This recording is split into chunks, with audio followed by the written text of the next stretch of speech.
Aujourd'hui, le Premier ministre a dit que le Mali peut aller là où il veut. Pourquoi il n'est pas allé à Kidal? Pourquoi il n'est pas allé à Tinzawatara? Pourquoi il n'est pas allé à Wataguna? Pourquoi il n'est pas allé? Est-ce que vous pensez que ça c'est vrai ce qu'il a dit? Ça c'est une contre-vérité très claire. L'armée ne peut pas, même l'armée ne peut pas aller là où il veut, à plus forte raison les autorités.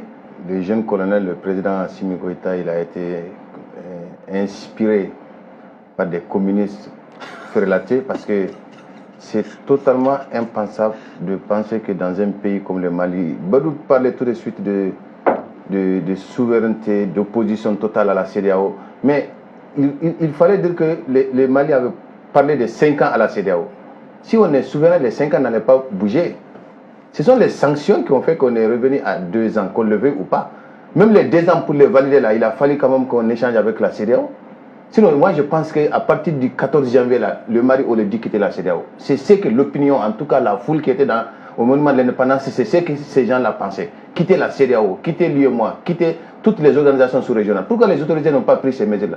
On a vu un certain nombre de responsables, des gens qui ont été à la tête des institutions dans ce pays-là, dire qu'on quitte la CEDEAO, qu'on quitte l'Union africaine.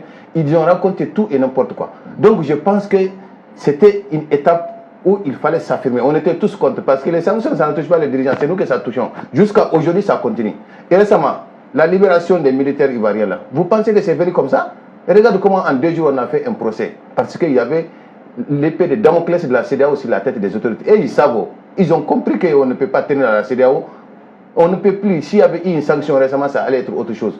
C'est vrai, c'était l'objectif, parce que l'opinion n'avait pas suivi. Mais de plus en plus, qu'on se le dise, la transition en 2021 et la transition aujourd'hui, ça commence à battre de l'aile, parce qu'il y a de plus en plus de gens qui ne sont plus d'accord. Okay. Donc je pense que le 22 septembre 1960, ça c'est la naissance même de la République du Mali, avec tout ce qu'il y a comme attributs, comme valeurs, comme territoire, et tout un ensemble. Ça c'est l'État même et puis le pays en tant que tel.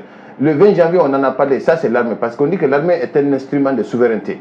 Mais cette souveraineté qui est retrouvée là, est-ce qu'elle est retrouvée sur le plan monétaire? Aujourd'hui, le Premier ministre a dit que le Mali peut aller là où il veut. Pourquoi il n'est pas allé à Kidal? Pourquoi il n'est pas allé à Tinzawatara? Pourquoi il n'est pas allé à Wataguna? Pourquoi il n'est pas allé? Est-ce que vous pensez que ça c'est vrai ce qu'il a dit? Ça c'est une contre-vérité très claire. L'armée ne peut pas, même l'armée ne peut pas aller là où il veut, à plus forte raison les autorités.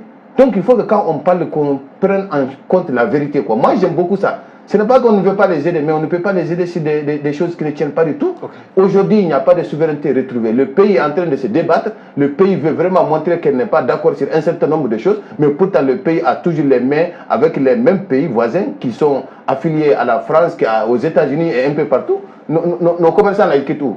C'est le Sénégal, c'est la Côte d'Ivoire.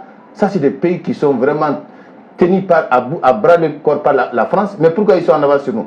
Il faut qu'on travaille. Tant qu'on ne travaille pas, la souveraineté, ça commence d'abord à l'intérieur. Okay. Il faut qu'il y ait des usines, qu'il y ait des Maliens qui travaillent, okay, et non des gens qui sont là à nous raconter tout et n'importe quoi.